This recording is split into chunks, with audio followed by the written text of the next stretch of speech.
Well, it looks like today, Channel 1 actually, I guess, a little bit redeemed themselves today. Not so much, but they did cover the awful incident that happened in Manhattan with this emotionally disturbed person. That's what we're going to call this guy. Look at him. He looks emotionally disturbed.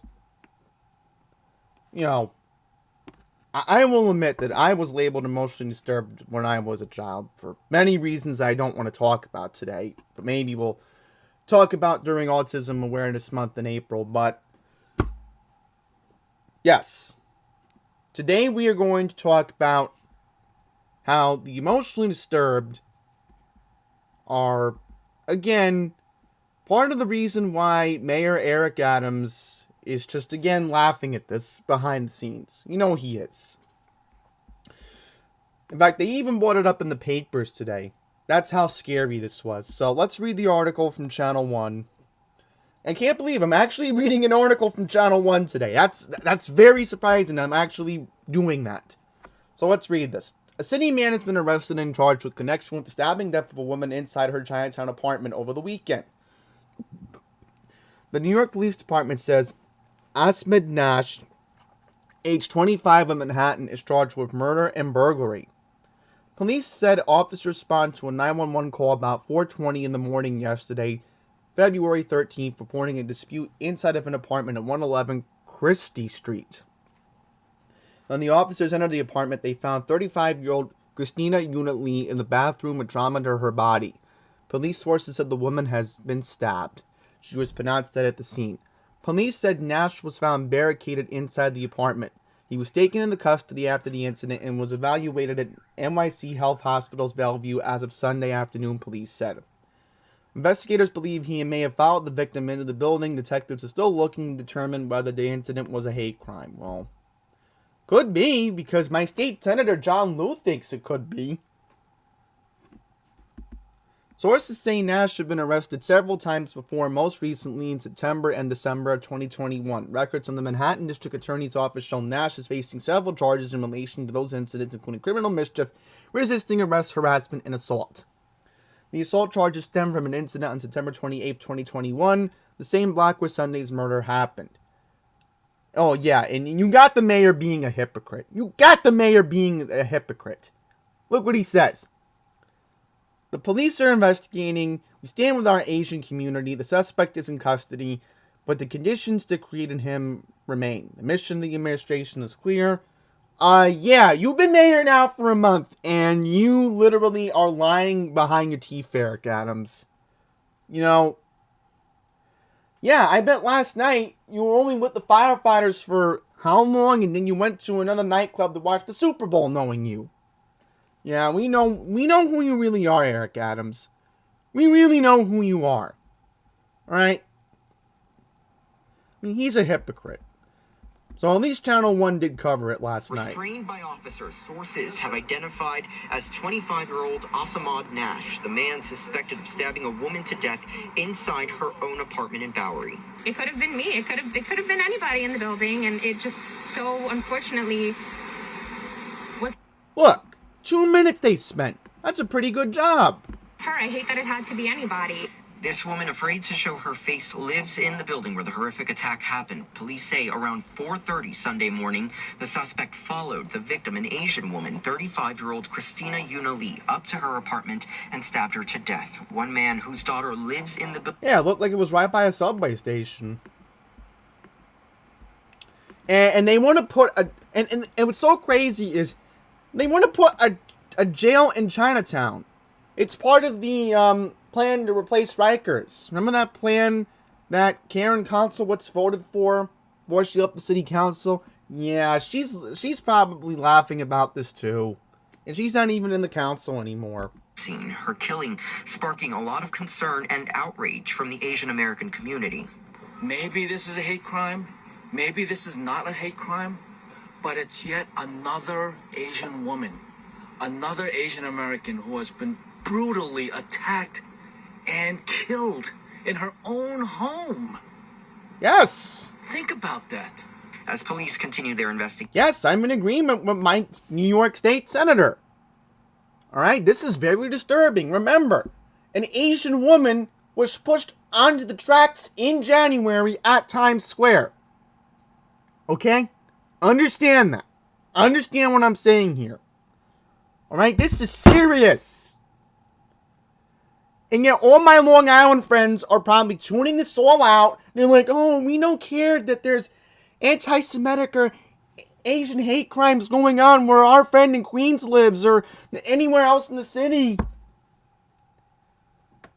You know, people in suburbia don't care about this. They don't. This is what I'm dealing with right now. I haven't left my house since December. Partly because of Omicron. But when I have to go back out to work in March, I'm afraid I'm going to have to see this nonsense. Just because Bill de Blasio, it's his fault too. They're looking into whether or not this was... Very sad, of course, for the victim. And sources have identified as Asamad Nash has had several run-ins with NYP. And look, they even sent a reporter last night. That's actually shocking. All right, I got to give Channel 1 credit. They actually did a good job covering it. You want even more proof? I mean, look. Here is a look now inside your Monday papers. And let's start with the back page of the Daily News. Oh, now I know they were going to be addicted to pop still found culture. reason to be very happy. The average price. Here is the front page Here we go. of the Daily News this morning. And as you can see, it is a dual headline that they are going with. See? The halftime show with Snoop Dogg, Dr. Dre, and 50 Cent there on the inset is mentioned. But below that, the paper's hometown hero today, King Singh, was diagnosed and also to born. The article's business conducted. I'm just trying to see if the New as York he puts Post it, said something the about fish it. rots from the head. Stalked is the headline Here we that go. the New York Post is going with. They are writing on their front page this morning about the stabbing death in Chinatown. Investigators say that the victim, So again, I got to give the New York Post and the Daily News credit. It's on the front page. Of course, it should be on the front page. Another anti-Asian hate crime. Right? I'm disturbed about this. Alright? You know why I'm disturbed about this. You know why. Because I live in a predominantly Asian community. So of course, I'm going to take offense to this. Of course I'm going to take offense to this. the front page of the New York Times. Let's see if the this New York morning. Times says anything about it. The Rams Super Bowl win came too late to make it. There you see the Of course! They don't care about the crime. They wouldn't. You know, it shows the New York Times is a bunch of hypocrites. Right? It really does. It really does. Okay, so I want to see where this apartment is. I just want to see. Where's the address? Here we go. I mean, the address should... I thought I saw the address earlier. Yeah, 111 Christie Street. Okay. I think I know exactly where that is. Let's look it up. Okay. Yep. Like I figured, I know exactly where this is. This is in the Bowery. Mm-hmm. So I know exactly where this is. Unfortunately. But again, very unfortunate. Very, very unfortunate. And, you know, Eric Adams wasn't with the Asian community. I mean, it just shows his true colors that he's not going to stand with his fellow Asian Democrat, John Liu. It just shows that. It just shows that he's a hypocrite and he doesn't care. For once, can we show some bipartisanism? That's all we're asking. All we're asking. Please. Before we get into the other news, I want to get into something that the local media is not going to cover, which I'm disturbed about this too. There was a robbery at the ShopRite right by Long Island Jewish Hospital. So let's read this one. The Nassau County Police Department reported a robbery at the ShopRite in New Hyde Park Road. This was around 12:30 in the morning on Sunday, February 13th. 4 suspects entered the store and took off with items from the over-the-counter aisle. Police report that the 3 males, black and 1 female, also black, they took off in Mercedes GLS black, ongoing investigation. And of course, none other than Pine Power LI had to comment because, of course, this is a Long Island issue. But remember, you have a lot of people from Queens who go to the ShopRite because they don't want to go all the way to College Point. Because, trust me, if you going to College Point is like going to the other side of Queens. So if you're in Fresh Meadows or Bayside, most cases you end up going to the ShopRite in New Hyde Park like my dad does. And by the way, Greenfield is a good owner, trust me. They do a good job with that location. But anyhow, Pine Power LI says New Hyde Park is definitely heading in a bad direction like most of the other Middle Island towns. Adams is too busy kissing Hochul's butt to do anything. The New York City thugs are spilling east along Hillside and Jericho. So, obviously, I know I would never bring up a Nassau County issue unless it primarily affected Queens. But again, in this situation, you've got to remember, all right, this used to be the old Pathmark. Then it went out of business when A&P folded, and then ShopRite took it over a long time ago. And yeah, I mean, very, very unfortunate. It's a pretty busy location because remember, you do have people from Queens, primarily from North Shore Towers, who go to that location because they do run a shuttle for the residents of the building. Okay, so there was another hate crime we're going to get into. This is what I'm trying to look for. Yeah, this is the one I want to look for. Anti-Semitic crime. Where was New York 1 on this? So, sorry, Channel 1. Channel 1. Okay, here we go. 22-year-old man was walking on the sidewalk in front of 3213 Avenue in Yale when an unknown man got out of the passenger side of a light-colored minivan. The suspect approached the victim and slapped him in the face, knocking his yarmulke off his head. The suspect got into the vehicle, which was operated by another unknown man, and the pair fled the scene. The victim suffered pain, redness, and swelling to his face, but he refused medical attention. The hate crimes unit is investigating. Alright, so there is a surveillance video they're looking for. Oh yeah, Channel 2 actually covered this. Yeah, now I remember. Yeah, I saw this on Channel 2 last night. Because Channel 4 was running late. In fact, Channel 4 didn't even bring this up last night.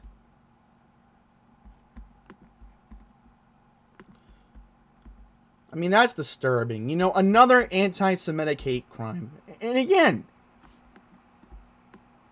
you know, if this happened in Long Island, you know it wouldn't get reported. You know it wouldn't get reported. Because no, it doesn't affect our suburban way of life. So this is where it happened. Midwood. No surprise. Midwood. That's where the Jewish community lives. No surprise. No surprise. Alright, anything going on in Queens? I just want to take a look. So let me see here. Police and fire. Okay, nothing really going on in Queens, so we'll just stick to AM New York today. Oh yeah, I already had this one. Okay, so let's see what else.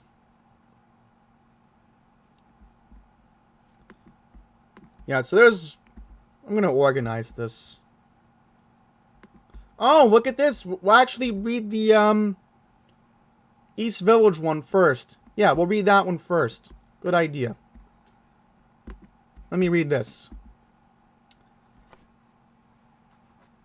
Police need the public's help in finding the suspect who sexually assaulted and robbed a young woman inside an East Village apartment building early Saturday morning. Law enforcement sources said the creep attacked a 23-year-old woman inside the lobby of an apartment building at St. Mark's Place and 1st Avenue at 5 a.m. on February 12th. According to the authorities, the perpetrator sexually assaulted the victim, then removed her purse, which contained her wallet and camera. He then fled the location and was last seen heading southbound along 1st Avenue. The incident was reported to the 9th Precinct. The victim sought treatment at a local hospital for injuries, including a swollen lip and lacerations to her mouth. Okay, so we do have a video surveillance. Good. Crime Stoppers released footage of a suspect they're looking for. He was pictured wearing a black and white jacket over a yellow and black checkered shirt and blue jeans. Okay, so... I mean, this should have gotten coverage too, at least a 30-second mention. And then look at this. A homicide in the Bronx. Here we go. Police sources said Wayne Smith of New Rochelle allegedly shot Arnold Oliver of Peekskill moments after Wayne Smith's brother Jamal Smith of New Rochelle was shot during the dispute. According to the police, the bloodshed occurred at 10:54 p.m. on Saturday, February 12th near the corner of East 198th and Webster Avenue in Fordham Manor. Sources familiar, sorry about that, with the investigation said that Oliver and Jamal Smith were involved in a dispute in the event hall where Wayne Smith attended a baby shower. The dispute quickly spilled outside the location, and during the fracas, authorities said Jamal Smith was shot in the face. Law enforcement sources said that there was a retaliatory incident in which Wayne Smith pulled the trigger on Oliver, shooting him in the chest. Officers in the 52nd Precinct responded to a 911 call for an assistance. Both Jamal Smith and Oliver were rushed to St. Barnabas Hospital and were pronounced dead at the scene. Hours later, detectives booked Wayne Smith on murder and criminal possession of a weapons charge. So there you go. Another homicide ignored by Channel 1. No surprise there. Alright, so this is the last one we're going to read, and then we'll wrap up this video. Because not that much to really talk about today. A driver fatally struck a teenage boy on Kings Highway in Flatlands, Brooklyn, on Saturday evening. Terrace Saucher was crossing the busy road less than a block away from his home at the intersection of Avenue K at 7 p.m. A 19-year-old male driver of a BMW sedan heading west slammed into him. Paramedics found Saucer, that's his last name, Saucier, right? Laying in the roadway with severe injuries and brought him to Kings County Hospital where he was pronounced dead. The driver did stay in the scene and police are investigating the incident. However, police said they have not made any arrests. So, here we go. Police said they have pictures from the scene. The vehicle did not have a front license plate and had a temporary plate from a New Jersey dealership. According to Crash Mapper, Avenue K at Kings Highway, there have been 8 serious crashes, including 12 that injured 12 people since 2011. Here we go.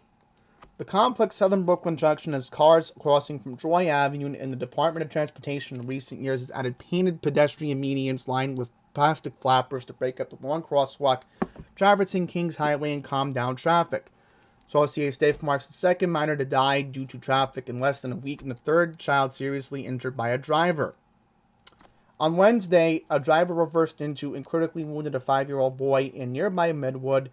And last week, a 10-year-old girl was pinned to her death in Far Rockaway, Queens, at a car wash. So, again, very, very unfortunate. I mean, this is technically an adult, so why would they say this is a kid? I mean, once you're 18, you're legally considered an adult. There actually was one more story. I forgot. Couldn't find it anywhere on AM New York.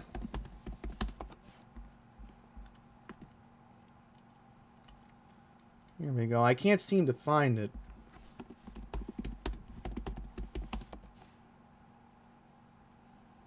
Hang on here.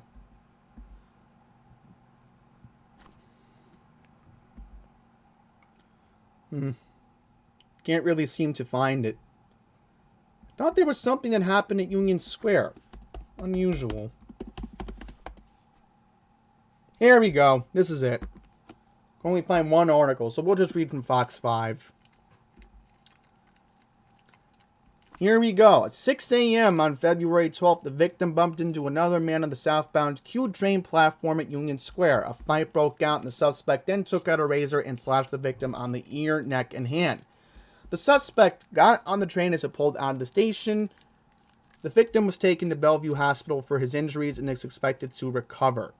Crime Stoppers described a suspect wanted as a man 30 to 40 years old, standing 5 feet 11 tall, 175 pounds, and was last seen wearing a black jacket, black jeans, black Adidas bag, and eyeglasses. So, there you go. More crime getting ignored by Channel 1 as usual.